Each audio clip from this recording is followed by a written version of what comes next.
ఇష్టం లేకుండా తాళి కట్టావని ఏడ్చే రకం కాదు నేను. జుట్టు పట్టుకొని ప్రేమలోకి ఈడ్చే రకం. ముసలాడువై చచ్చేంత వరకు ప్రేమించు.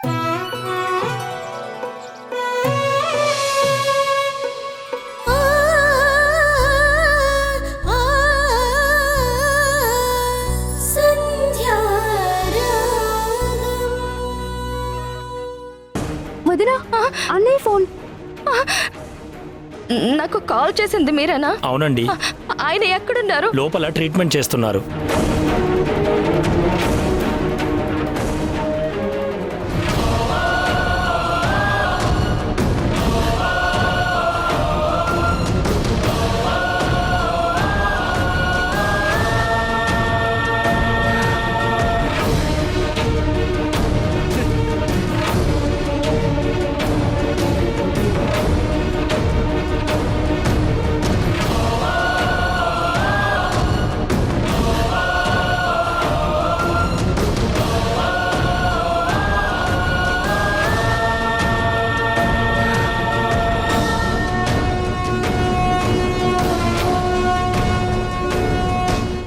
డాక్టర్, నా హస్బెండ్కి ఎలా ఉంది? చాలా బ్లడ్ లాస్ అయిందమ్మా. చేతికి బలమైన గాయమైంది. వెంటనే సర్జరీ చేయాలి. మీరు పేషెంట్ డీటెయిల్స్ ఫిల్ చేసి ఫీజు పే చేయండి. నర్స్, డాక్టర్, ఆ ఫార్మాలిటీస్ పూర్తి చేయించండి. ఫీజు కట్టిన వెంటనే ఆపరేషన్ థియేటర్ రెడీ చేయించండి. Okay doctor. సిస్టర్, ఫీజు ఎంత అవుతుంది?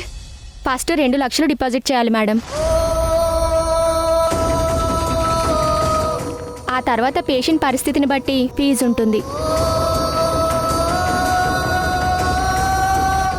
2 లక్షలా? అంత డబ్బంటే గవర్నమెంట్ హాస్పిటల్కి తీసుకెళ్ళొచ్చు అమ్మా. పేషెంట్ కండిషన్ చాలా సీరియస్గా ఉందండి. ఇప్పుడు ఎక్కడికి కదల్చకూడదు. ఇక్కడే సర్జరీ చేస్తే ప్రాణాలకి ఏ ప్రమాదమూ ఉండదు. మీరు వెంటనే డబ్బులు అరేంజ్ చేసుకొని చెప్పండి, అప్పుడే సర్జరీ మొదలు పెడతారు.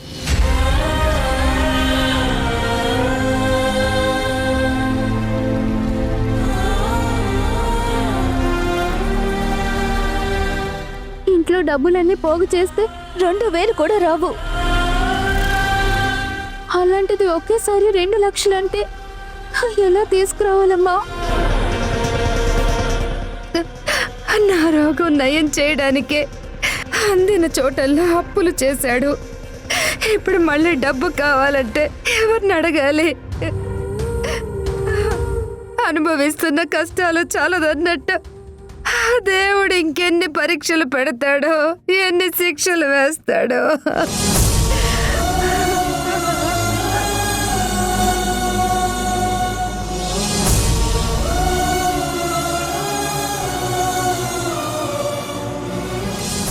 అత్తయ్య, మీరు బాధపడకండి.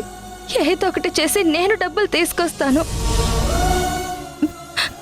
ఒక భార్యగా, నా మెడలో తాళి సాక్షిగా, నా ప్రాణాలు అడ్డు పెట్టైనా సరే ఆయన నేను కాపాడుకుంటాను. శ్రీజ, అతే జాగ్రత్త. అలాగే వదినా.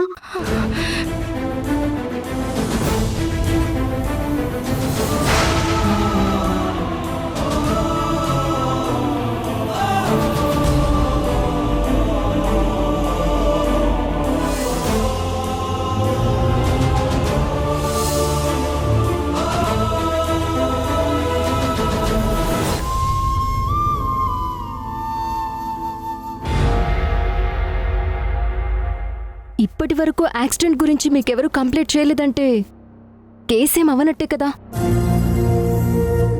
సరే ఎస్ఐ గారు, నాకేం ప్రాబ్లం రాకుండా చూసుకోండి. మీరు అడిగినంత డబ్బు నేను ఇస్తాను.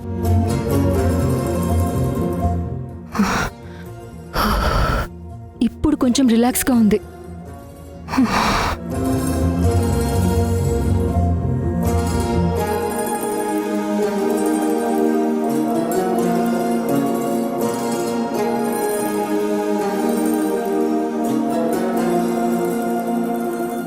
మౌనిక, నీకోసం ఇల్లంతా వెతుకుతున్నాను. ఇక్కడున్నావా? జ్వరం తగ్గిందా? తగ్గింది, కానీ ఇదేంటి ఈ టైంలో వచ్చింది? పాపకి పాల్లేవేమో. వింధ్య ఫోన్ చేసినట్టుంది. అయినా ఇప్పుడు ఫోన్ చేయడం ఏంటి? ఒక టైము ఏముండదా? పసిపిల్ల కదే, దాని ఆకలికి టైం ఏముంటుంది చెప్పు. అది కాదత్తా రీజన్. సంధ్యమోహన్ చూస్తుంటే వేరే ఏదో రీజన్ ఉందనిపిస్తుంది. సంధ్య, నువ్వేంటి ఈ టైంలో వచ్చావు? నాకు ఎక్కడికి వెళ్ళాలో తెలియలేదు వింధ్య, అందుకే ఇక్కడికి వచ్చాను. ఏమైంది? ఎందుకిలా మాట్లాడుతున్నావు? అది మనిషి అన్న తర్వాత కొంచెమైనా బుద్ధుండాలి. నేను ఫస్ట్ నుండి చెప్తూనే ఉన్నాను, నువ్వే వినలేదు. అది నీతో ఫ్రెండ్షిప్ చేసింది కేవలం దానవసరం తీర్చుకోవడానికి మాత్రమే. నీ డబ్బులు వాడుకోవడానికే తప్ప వేరే ఏమీ కాదు. అలాంటి వాళ్ళ కష్టాల్ని, కన్నీళ్ళని నమ్మడం మన తప్పు. ఏ మౌనిక, పక్కకు వెళ్ళు. చాలా డిస్టర్బెన్స్గా ఉంది. ఓ సారీ, నేను చూసుకోలేదు. మౌనిక అన్న మాటలు నిజమే. మా స్నేహాన్ని డబ్బు కోసం వాడుకోకూడదు. మా మధ్య డబ్బుకి సంబంధించిన ఏ మాట రాకూడదు. సంధ్య, ఇప్పుడు చెప్పు. ఏం లేదే, ఆ ఫీడింగ్ బాటిల్ ఇలా ఇవ్వు, పాలు పట్టి ఇస్తాను. అది కాదు, మీ ఆయన గురించి నువ్వేదో అంటున్నావు కదా. ఓ అదా, అది ఆయనకి రేపు పని ఎక్కువగా ఉందంట. నన్ను కూడా సాయం చేయమన్నారు. ఉదయం రావడం కుదరదేమో అని నేను ఇప్పుడే వచ్చేసాను. నువ్వు ఆ బాటిల్ ఇవ్వు. అబ్బా,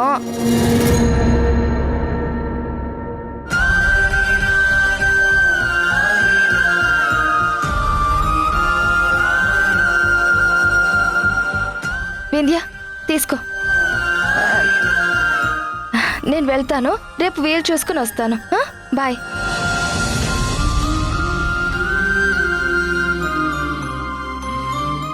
సంధ్యని చూస్తుంటే ఏదో విషయం కావాలనే దాస్తుందనిపిస్తుంది. అది ఏమై ఉంటుంది?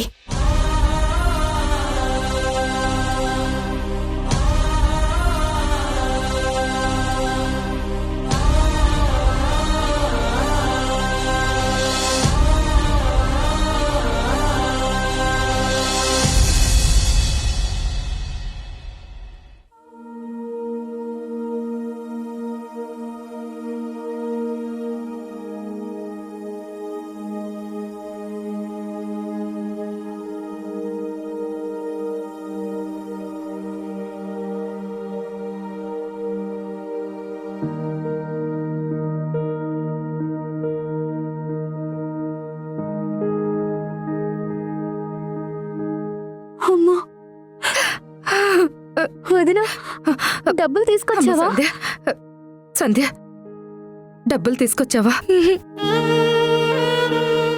అవసరానికి ఆత్మాభిమానం అడ్డొచ్చింది. ఎంత నమ్మకంగా వెళ్ళానో అంతే మౌనంగా వెనక్కి రావాల్సి వచ్చింది. అంటే నువ్వు వింధ్య వాళ్ళ ఇంటికి వెళ్ళావా? అవునత్తయ్య, తను తప్ప నా కష్టాన్ని అర్థం చేసుకునేది, ఆదుకునేది తనొక్కతే అని వెళ్ళాను. మరి డబ్బులు ఎందుకు తీసుకురాలేదు?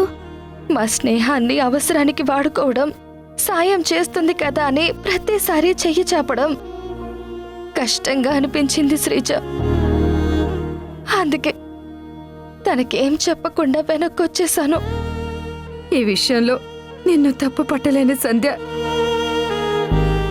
మాట్లాడని రాయి ముందు కోరికల చెట్ట విప్పగలం కాని మనసులో కష్టాన్ని కనిపెట్టే మనిషి ముందు ప్రతిసారి దేహి అనడం కష్టంగానే ఉంటుంది. కానీ ఆ కష్టం ఆత్మాభిమానం కన్నా అన్నయ్య ప్రాణం ముఖ్యం కదమ్మా.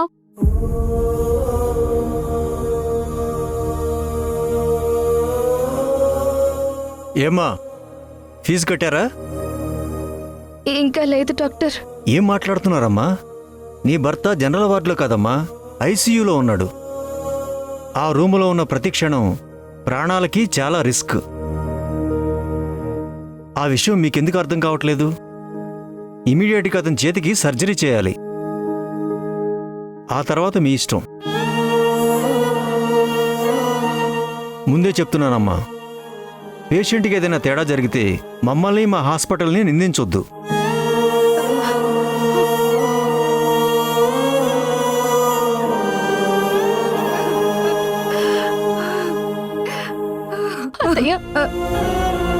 అత్తయ్య బాధపడద్దు, ఆయనకేం కాదు. వాళ్ళ నాన్న చనిపోయినప్పటి నుండి బాధ్యతలన్నీ భుజాన వేసుకున్నాడు. చేతుల్ని గొడుగులా పట్టి ఏ సమస్య రాకుండా కాపాడుతున్నాడు. ఇప్పుడు ఆ చేతిని కాపాడుకోలేని చేతగాని వాళ్ళం అయిపోయామమ్మా.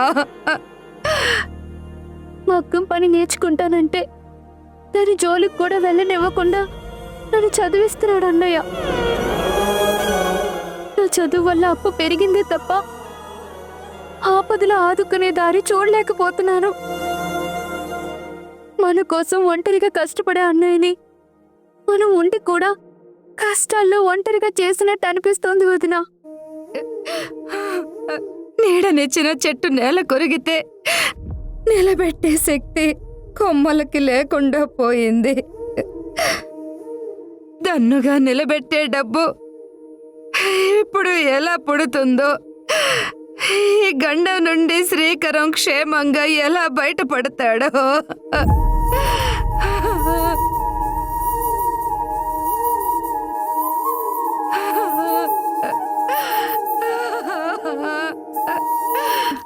అత్తయ్య మీరు బాధపడకండి, నాకు ఒక్క అవకాశం ఇవ్వండి. ఎలాగైనా సరే డబ్బు తీసుకొచ్చి ఆయనకి వైద్యం చేయిస్తాను. వస్తాను. శ్రీకరం, అమ్మో, ఊరుకో.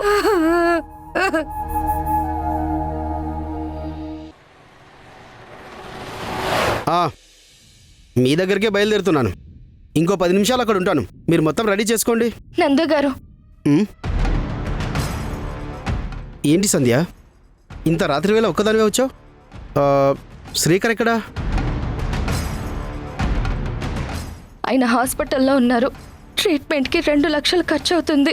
ఈ ఇంటి పత్రాలు తీసుకుని 2 లక్షలు అప్పుగా ఇవ్వండి. ఏంటి అప్పా? మీకా? వద్దమ్మా, నేనంత సాహసం చేయలేను. లాస్ట్ టైం ఇలాగే మీ అత్తగారికి ఒంట్లో బాలేదని చెప్పి ఇలాగే ఇంటి పత్రాలు పెట్టి డబ్బు తీసుకెళ్లారు. అప్పు కట్టమని అడిగితే నా మీదే గొడవకు దిగారు. మీకు ఇవ్వాల్సిన డబ్బు రాజేష్ గారు వడ్డీతో సహా ఇచ్చేశారు కదా. నిజమే, ఆయన ఇచ్చేశారు. కానీ నేను అప్పిచ్చింది మీకు. ఒక్క నెల కూడా వడ్డీ కట్టంది మీరు. అలాంటి మీకు మళ్ళీ అప్పు ఎలా ఇస్తాను? ముక్కు మొహం తెలియని వాళ్ళతో తిట్లెందుకు తింటాను? ఈసారి అలా జరగదు, నన్ను నమ్మండి. నా భర్త ప్రాణాలు ప్రమాదంలో ఉన్నాయి. దయచేసి సాయం చేయండి. ఈ సెంటిమెంట్ డ్రామాలు భరించడం నా వల్ల కాదు. ఆరోగ్యం మీదకు వస్తే మాత్రం ఈ నందు గుర్తుకు వస్తాడు. డబ్బు తిరిగి ఇవ్వాల్సి వచ్చినప్పుడు మాత్రం నేరస్తుడు నీచుడు అయిపోతాడు. లేదు నందు గారు, ఇప్పుడున్న పరిస్థితుల్లో మీరు తప్ప ఎవ్వరూ సాయం చేయలేరు. నేనేమి ఊరికే ఇవ్వమనడం లేదు. ఈ ఇంటి డాక్యుమెంట్స్ తాకట్టు పెట్టుకుని 2 లక్షలు ఇవ్వండి. ఇంతకు ముందులా కాకుండా వీలైనంత త్వరగా అప్పు తీర్చే పూచి నాది. మీ ఆయన కూడా ఇలానే పూచి నాది అని ఆఖరికి నన్ను బూచించేశాడు. ఆ రోజు మీ ఇంటి దగ్గర పడిన గొడవకి ఊర్లో నా పరువు మొత్తం పోయింది. మార్కెట్లో ఈ నందు అంటే మూర్ఖుడు, చండశాసనుడు అన్నట్టు చూస్తున్నారు. మీ కప్పు ఇవ్వడం, నిప్పులో ఉప్పు వేయడం రెండూ ఒకటే. చిటపటలే తప్ప చేయి బదులుండదు. నందు గారు, దయచేసి అలా మాట్లాడకండి. ఈ ఒక్కసారికి నన్ను నమ్మండి. మీరిచ్చే డబ్బుకి నేను హామీ. కుదరదని చెప్తున్నాను కదమ్మా, వెళ్ళు. నందు గారు, ప్లీజ్ ప్లీజ్, మీకు దండం పెడతాను. దయచేసి డబ్బులు ఇవ్వండి. మీరు తప్ప నాకు వేరే దారి లేదు. ప్లీజ్ అండి. చెప్పాను కదమ్మా, దయచేసి ఇక్కడి నుంచి వెళ్ళు. అది కాదు, ఒక్కసారి నా మాట వినండి. రేయ్, బండిది బయటికి వెళ్ళాలి. అయ్యో ప్లీజ్ నందు గారు, ఈ ఒక్కసారికి హెల్ప్ చేయండి.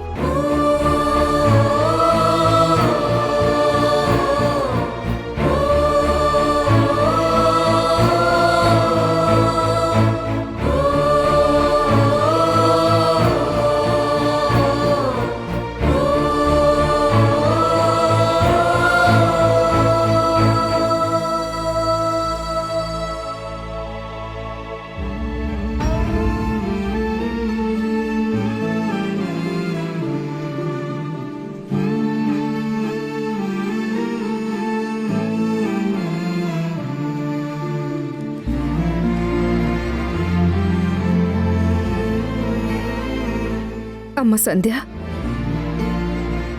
ఆఖరి ప్రయత్నం కూడా ఫెయిల్ అయింది అత్తయ్య. ధైర్యం చెప్పి వెళ్ళిన నేనే భయపడుతూ తిరిగి వచ్చాను.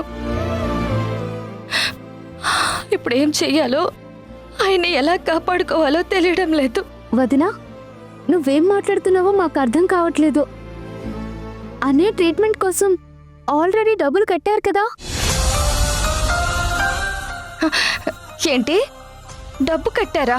అవునమ్మా, డాక్టర్లు శ్రీకర్కి వైద్యం చేస్తున్నారు. ఏంటొదినా అలా చూస్తున్నావు? హాస్పిటల్లో డబ్బులు కట్టింది నువ్వు పంపించిన వాళ్ళు కాదా? లేదు శ్రీజ, నేనెవరిని పంపించలేదు. ఇంటి డాక్యుమెంట్ తీసుకుని నందుని డబ్బు అడగడానికి వెళ్ళాను. ఆయన డబ్బులు ఇవ్వడానికి అస్సలు ఒప్పుకోలేదు. ఏం చెయ్యాలో తెలియక బాధగా తిరిగి వచ్చేసాను. మరి నువ్వు పంపించకపోతే వచ్చింది ఎవరమ్మా? డబ్బులు కట్టింది ఎవరు? నేను కనుక్కుంటాను అత్తయ్య.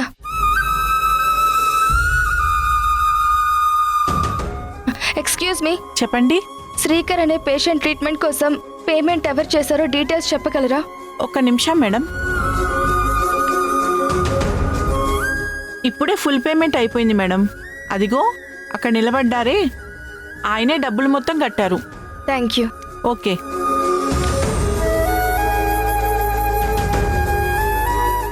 మీరు నన్ను నందుగారు పంపించారు. ఏంటి, నందు గారా? అవునమ్మా, పేమెంట్ చేయమని ఆయనే డబ్బులు ఇచ్చారు. వస్తానండి.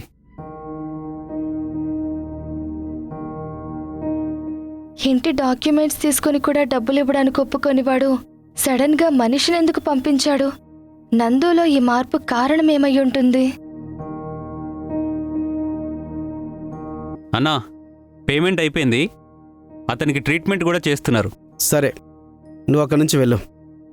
ఏదైనా అవసరం ఉంటే నేను ఫోన్ చేస్తాను. అలాగే అన్నా.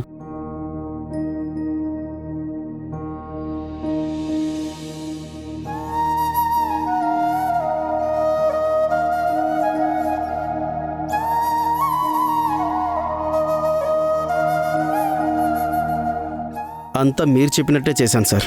శ్రీకర్కి ట్రీట్మెంట్ కూడా మొదలు పెట్టారంట. నువ్వు హాస్పిటల్లో కట్టిన దానికంటే ఎక్కువే ఇచ్చాను. దీని వెనక నేనున్నానన్న విషయం ఎప్పటికీ ఎవ్వరికీ తెలియకూడదు. ఎందుకు చెప్తాను సార్? మాలాంటి వాళ్ళ నోరు మూయించడం, నచ్చినట్టు ఆడించడం మీలాంటి డబ్బున్న వాళ్ళకి తెలిసినంత గొప్పగా ఎవ్వరికీ తెలియదు. అవసరానికి సాయం చేయడం రాదు, కానీ అనవసరంగా మాట్లాడడం మాత్రం నీకు బాగా వచ్చు. సాయం కాదు సార్, నాలాంటి వాడికి అదే వ్యాపారం. అవతల వాడి అవసరమే మాకు పెట్టుబడి.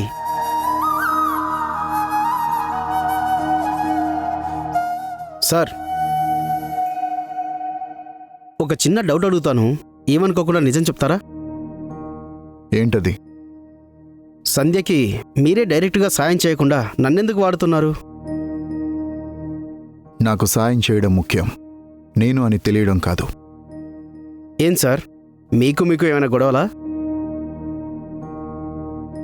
గొడవలు కాదు, మితిమీరిన ఆత్మాభిమానం, అతి మంచితనం. ఇంతకుముందు నీకు డబ్బిచ్చినప్పుడే వద్దన్నారు. అలాంటిది మళ్ళీ ఇస్తున్నానని తెలిస్తే వద్దని చెప్తుంది. శ్రీకర్ హాస్పిటల్లో ఉన్నాడని నీతో మాట్లాడే వరకు నాకు తెలీదు. సంధ్య మా ఇంటికొచ్చినప్పుడు కూడా నా భార్యకి ఆ విషయం చెప్పలేదు. నిన్ను కలిశాక అసలు విషయం తెలిసింది. అందుకే చెక్ రాసిచ్చాను.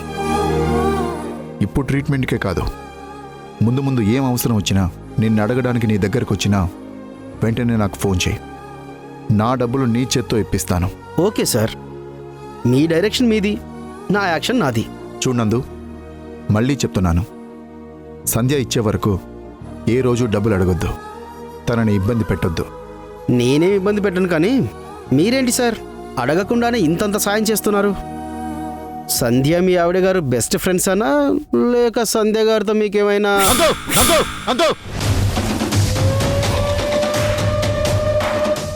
నోరు అదుపులో పెట్టుకో, లేదంటే నా చెయ్యి మాట్లాడాల్సి వస్తుంది. వద్దు సార్, మీకెందుకంత శ్రమ?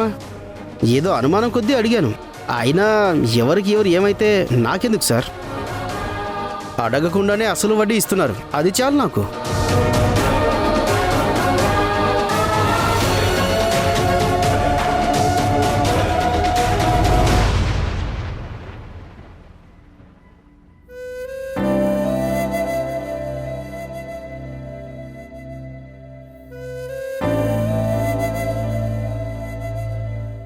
భగవంతుడా.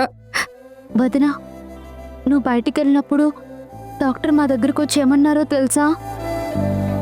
డబ్బు రావడం ఆలస్యమైతే మీ అన్నయ్య చెయ్యి తీయాల్సి వస్తుందన్నారు. అమ్మకి నాకు గుండె పగిలినంత పని అయింది వదినా. నువ్వేమో ఇంకా రావడం లేదు. నాకేం చేయాలో, ఎవరికి చెప్పాలో అస్సలు తెలియలేదు. అయిపోయిన దాని గురించి ఎందుకు శ్రీజ? మీ అన్నయ్య ఆరోగ్యంగా బయటకొస్తే అంతే చాలు. మీ అన్నయ్య చిరునవ్వుని చూస్తే చాలు. మన కష్టాలు కన్నీళ్లు మేఘాల్లా గాలికి కరిగి ఇట్టే మాయమైపోతాయి. పైసా లాభం లేకపోతే పిల్లికి కూడా బిచ్చం వెయ్యని నందు నీ మాటలకి కరిగి డబ్బు పంపించటం అది నీ గొప్పతనమేనమ్మా. దూరం పెట్టాలనుకుంటూనే ఆ నందుకి చాలా రుణపడిపోతున్నాం. శ్రీజ, పోనివ్వు.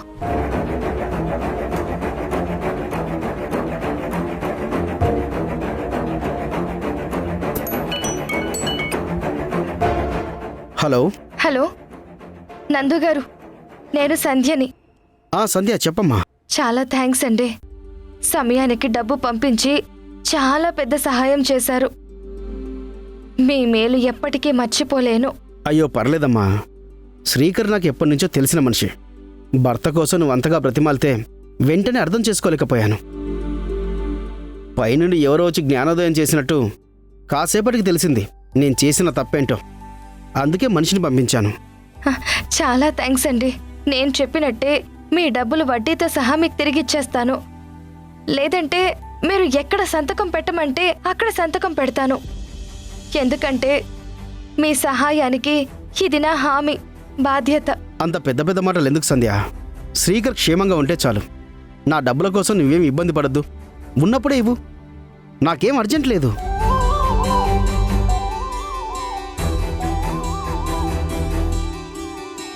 కుడి చేతికి బలమైన గాయం తగలడం వల్ల నరాలన్నీ బాగా దెబ్బతిన్నాయి. నాకేం కాలేదు.